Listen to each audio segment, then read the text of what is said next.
episode of Depression.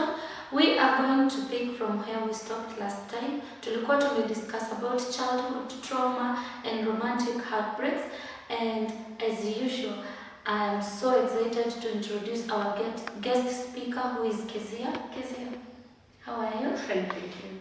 Let's dive into the topic. Correct. Okay. Thank you so much for having me back here. I really appreciate. Hope everyone has been well since the last time we were together. I want to welcome us back to our main discussion of today. We are talking about depression, and today we are handling factors that lead to depression. We tackled two of them. The last presentation we had, we talked about childhood trauma, and we discussed how childhood trauma can lead to depression. We also talked about romantic heartbreaks and how they lead to depression, where we say someone who has been in a relationship, when they are dumped or when they are left by their spouse in a scenario of divorce, it can lead to this person having depression. Today I want us to talk about something we call expectation versus reality. There is that thing that you expect in life. There is that thing that you think life is about. That you really expect, I would want to have this and this and this. But then there is now the reality. This is another major cause that leads people to have depression. Now, expectation versus reality. One is getting to someone. You're getting married to someone you've been dating. You have known this person for quite some time, and this is what you expect out of this person when you get into this marriage. Now you're already in marriage, you're living together, and now the reality starts setting in. Nowadays people are so callous. They can come to church if you're a church girl. They start attending church. They start pretending they love you just to win you. And then the moment you get into the house, the moment they marry you, they go back to the real self. They start showing their real self. If this person was an abuser, he starts abusing you. Maybe physically, maybe emotionally. If this person was a drunkard, they start going back to their drinking. Please remember, they came looking for you because they just wanted to kuingiza box. We talk about kuingiza box. Now, they have won you. They have won your heart. You told them, I can't get married to someone who is not a Christian, who is not born again, who doesn't go to church. And if this is the condition you're giving this person, they come to this extent of coming to church to make you happy. They say they are born again, they profess to be believers, but the moment you're in the house, you start seeing their real self. They stop going to church, they stop being nice to you, and when you start asking, they like dodge your answers, they don't want to give you the answers, they start dodging you, and then now the reality has started hitting you. You are getting into this marriage knowing that I've got a good person who is God-fearing, who is professing to be a Christian, but now in the house, they start now showing their real self. That is one example of what we talk about, the expectation versus reality. And I hope that scenario I've given as an example, you can see how this lady or how this guy will start getting stressed up because of the expectations she had or he had about marriage, and now the reality has started hitting. Slowly this person can slip into depression. There is an exodus that is happening nowadays in our country, people going to other countries or abroad to look for greener pastures. And sad enough, we have seen scenarios of people who have gone to Saudi Arabia, and they are crying when they are there. They are pleading for the government to come and help them because wanateswa when they are there. They are being mishandled, they are being mistreated, and maybe their passports have been confiscated. They can't travel back. The thing they had in their heart when they were traveling to that country is, I'm going to look for greener pastures. I'm going to get a better life. But now when they are on the ground, they start seeing a different scenario. The reality starts hitting them. Slowly, I was looking for a job. I was told I'm going to be employed as maybe as a nurse, as a house manager, but now when you get on the ground, things start being different. You don't get the green pastures you are looking for. You don't get the thing that you are going to look for. Otherwise, you start getting mistreated. You start being sexually abused. You start being molested. And this is not what you are looking for. And remember, when they get to that place, most of them, their passports are taken. You have been paid for a ticket to go. There is no return ticket. There is no money. As this reality is hitting this person, they can slowly slip into depression. Another thing, in marriage, there's something we call poor sex in marriage. There are people who say, since I have been married, I have been longing to have sex. I've been longing to have good lovemaking, and now you're in marriage. The reality starts hitting you. Like you want your spouse, they tell you they are tired, they tell you they don't know today, they are not in the mood. Remember the expectations you had when you were getting married. Now the reality is starting to hit. Things that are happening in your marriage life is starting now to hit. The way you used to be excited dating this person, the way you used to look forward to meeting this person, and now you're already in the marriage, you're not getting the sex life you thought you'd get, and this can become a major cause of depression. As you start asking yourself, this is not what I bargained for, this is not what I asked for. But as you try to understand and to deal with the situation, you can slowly slip into depression. We have seen many families break, but they're saying it's because of A, B, C, D. But in the real sense, when you look well, it's all in the sex life of that couple. Everything that is not going well in the bedroom, it starts now manifesting in other areas of their life. And as they are digesting this reality, as they are dealing with the situation at hand, it can make them slowly get into depression. Another thing is starting a business. And thinking that now I don't want to be employed, I want to start a business, I want to employ myself, I want to do things on my own. But get into the business and you realize business is not as simple as you thought. It doesn't work. You start a business, the first few months, losses. It's not picking up. No customers are coming. Before it starts to pick, people get into depression. And maybe the capital that you're starting your business with was a loan. The bank is on your neck. They want you to pay. And you have to pay rent. And you have to pay the rent of these premises. But remember, when you're starting, your expectation was, if I do business, it is better than this person who is employed. Every day I'll be making a little coins. But now the reality is hitting you. No money, no customers. You start slowly getting into debt. If you're not patient enough, and if you don't have the good support system around you, someone can slowly slip into depression. Getting tired of faking to people that you are okay, but in the real sense, inside you're not okay. Nowadays, people have mastered the art of faking smiles or putting on masks. Because when you try to be vulnerable to people, when you try to open up to people over things that you're going through, people tend to take your stories out to others. Before you know it, the story that you shared with someone in confidence is all over. Everybody now is looking at you as that person who is going through ABCD, and maybe you confided in a person. So to fight this, most people are putting on masks.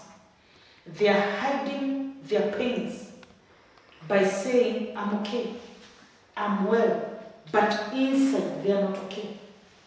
Remember, we are talking about expectations versus reality. When people look at you smile, when people look at you doing your daily chores, okay, you talk to them and they tell them you're okay, but inside you're not okay.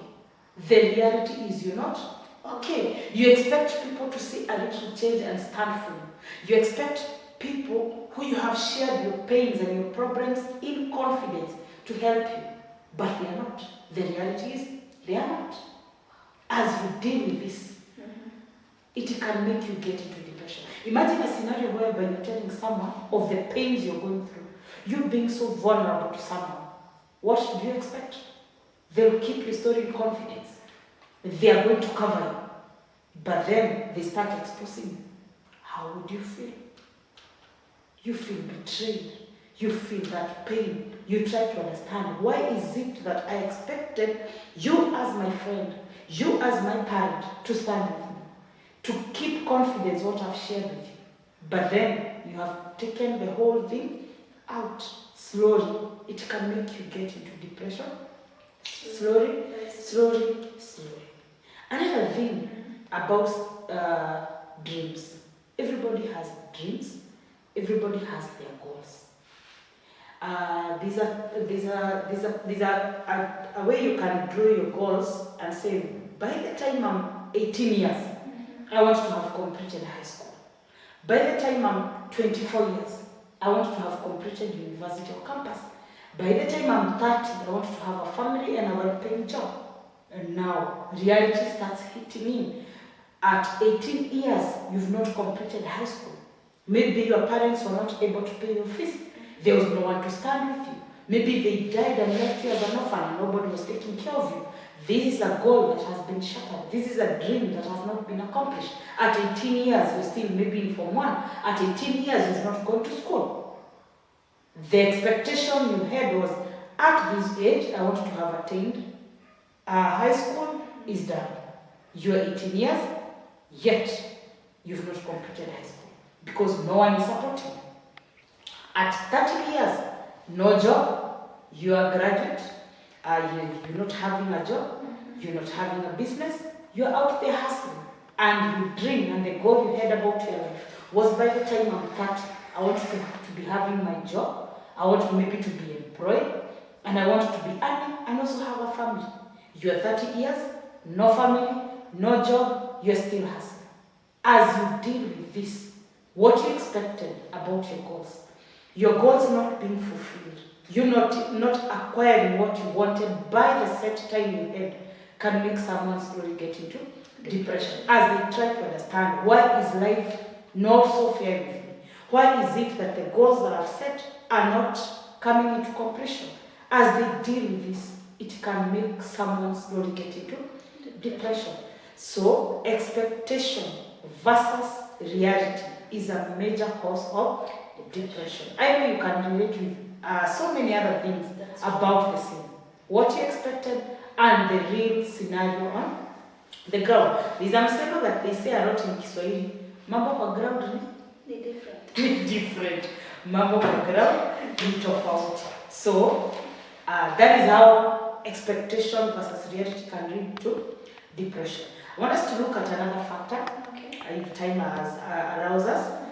Society, all things that the society expects you to do, all the pressure the society puts on you, all self-induced pressure. Yeah? There's something like being overwhelmed by the responsibilities of being a parent. You can become a parent at a very young age. Let's look at a girl who has gotten a child at the age of 14 years, or 15 years, or 16 years. The responsibilities that come with you becoming a parent at a very tender age is huge. It's big on your shoulders. But the society expects, since you become a parent, man up, woman up to the responsibilities of a parent. This is a child trying to take care of another child. And the society expects, since you showed you're mature enough to go and get a baby, become a parent, behave like one. That pressure on that girl, that pressure on that boy who has been forced to become a father at a very tender age. Because the society is putting a lot of pressure on you to fulfill your duties as a parent. As they deal with this, they can slowly get into depression. This same girl can feel inadequate about becoming a parent At the wrong age. At the wrong age. Remember, she may have gotten pregnant, maybe out of rape, Abuse, yeah. maybe out of abuse, or maybe out of just peer pressure. Alisema, just let me go have some fun. And then the fun brought others. And now dealing with that whole scenario. Going to a parent, can you imagine how she's going to face the mother or the father to tell the parents that she's pregnant? And maybe she has morals that cannot allow her to abort. As she's dealing with that pressure, inaweza mletea a lot of depression. Giving birth at a very young age. A young baby to take care of, a lot of cries at night. You expected maybe to be going to school. You expected to take care of this baby. You don't know what to do with a crying baby because yourself, you're also a baby. But we expect you to woman up. We expect you to take care of your child. As she's trying to deal with this responsibility, that sudden adjustment of her life. Remember, she's a child. Yeah, all the things she used to do is go to school, get out of school, play with other children. But now, as young as she is, as young as this boy is, you've been forced to become a parent. Adjusting, because it's a very sudden adjustment. Then, carrying the child is different. She has gone to the maternity ward, she has delivered a baby. Now that sudden adjustment. I used to carry this child in me, I used to be by myself. Now I have another little human being here relying on me. Looking up to me. And looking up to you. Remember, you have no job. You've never brought up a child. You've never handled such responsibility. As remember how little babies cry. Yeah. At the middle of the night, the child is crying. You're not even in a position to understand. This cry is of hunger, or is of being wet, or is pain. She can't express herself. As she's adjusting to this, that pressure, because she wants to give the best to her child, and the society is expecting her to give the best to this child. As she's dealing with that sudden change, she can get into depression. There are other women that get something we call postpartum depression. Postmortem. Not postmortem, postpartum depression. Okay. They have gone to the delivery room, have endured the pain of labor. That pain they have felt after they have delivered, because their body was not able to match with that pain, they get into depression. There is a depression we call postpartum depression. Okay. Somebody went to the labor room akiwa sober, but when she's leaving that place, she doesn't want to see this child, she doesn't want to see the father, she doesn't want anything to do with that child when she remembers the pain she went through. We call it postpartum depression. It becomes difficult. That sounds difficult. And the pressure the society expects, you are a mother, you need to take care of the child. That change, that sudden change, makes people go through depression. Getting unhealthy pressure from people when you get married to have children. You've gotten married. What are you waiting for? You're supposed to.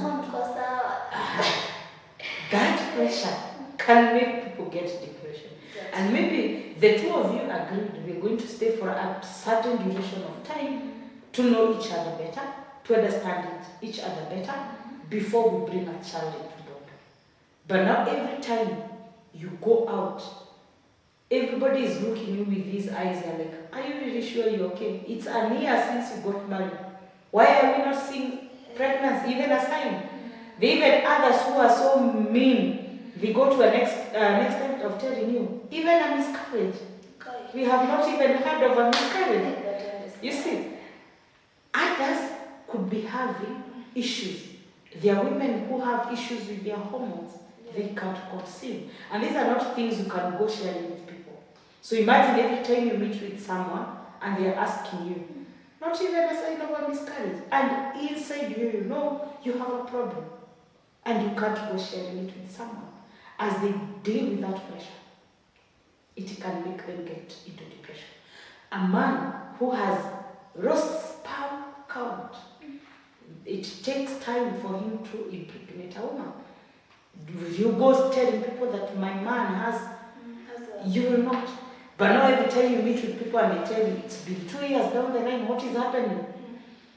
And at times it gets worse because they'll tell you, you married a married woman. And in most cases, society doesn't look at a scenario where a man could be the problem. That's true. They'll always look at this man and tell him, wewe ulioa tasa. What is happening? It's been 2 years, it's been 3 years. Find another one, you have a Get another kid. Others even give advice telling them, try outside and see if you're going to get a child. So that can make people get into depression. Overwhelming pressure from work. Okay. You can be working, but the workload where you're working is too high. The pressure is too high. You're expected to deliver a lot, and the time is maybe small. Meeting deadlines, the pressure becomes too much. If it overwhelms you, you can get this depression. Because the pressure is too much, and maybe the human resource around you is not enough. You're expected to work and produce a task that's supposed to be done by, let's say, around 10 people. You are told to do it, 3 of you or 5 of you. You can imagine the pressure that will be mounted on you. It's going to be a lot. With these hard economic times, sometimes work is becoming so overwhelming. Being stuck in a career that you hate to please people. You can be in a career that was given to you by an uncle or a father, saying you have to be in the family business. That pressure, you are stuck. You can't go out to do what you love. There's a scenario where you find even students who are doing courses, they want to do a particular course, but the father or the parent are saying you have to do this course for you to come and continue with the legacy of the business. That pressure, you're not given the liberty to do what fits you well or what you're comfortable with. As you deal with this pressure, as you deal with this, it becomes difficult. And you can also be held at work because your family needs to be fed and there's nothing else you can do. The society expects you to provide. You also expect yourself to provide for your family. And the only job available is that one, and you're not comfortable doing it. So you find yourself pushing yourself to do and to perform and to stick in that job for the sake of providing for your family. And worse still, there are people you get stuck to provide for, and they are so ungrateful. They always tell you, there's nothing you're doing for us. They'll always ask, is it only this thing you can do? There's nothing else you can do. People who are ungrateful. As you deal with that, it can bring a lot of depression. True. Let us add one more factor about Ross. Yes, sure. Ross is something that makes people get into depression. And as we talk about Ross is not necessarily about losing someone. There are so many things that you can lose, and this can lead you to depression. I want us to talk about a woman who has conceived and has got a miscarriage. Can you term that as a loss? Yeah, it's a loss. It's a loss. The moment a woman conceives, they start getting attached to that embryo. The moment she misses her first period, they start getting attached to this child. A life is growing inside me. 3 months down the line or 4 months down the line, this child miscarriages. This woman miscarriages and loses this child. As she's dealing with this loss, she can get into depression. Maybe asking herself, did I stress myself too much? Did I overwork? Did I not do what I was supposed to do? Is it my fault? Is it my fault? Maybe if I didn't do this, this would not have happened. As she's trying to bargain over this loss, as she's trying to bargain, coming to terms with this loss, she can slowly get into depression. On the same scenario, a woman who has carried a pregnancy up to term At the birth stool, she gets a stillborn child. She has carried this child for 9 months, and it's time to go to the river. She has delivered, but unfortunately, she delivers a child who is dead. As she's trying to come to terms with this, as she's trying to imagine, I've carried this child for 9 months, I've maybe have had a very difficult pregnancy, I've had to do away with so many things, and now a dead child. Maybe even quit the You job. see? Exactly. And maybe even you stopped working. Maybe even you were retrenched. Maybe you were set apart because this pregnancy was so disturbing. Maybe you were just put aside to go and nurse your issues, and then a stillborn. As she's dealing with this loss, as she's dealing with this scenario, slowly she can get into depression.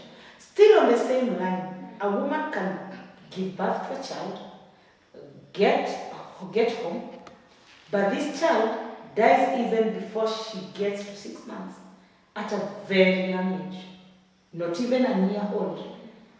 Maybe she slept, she got choked.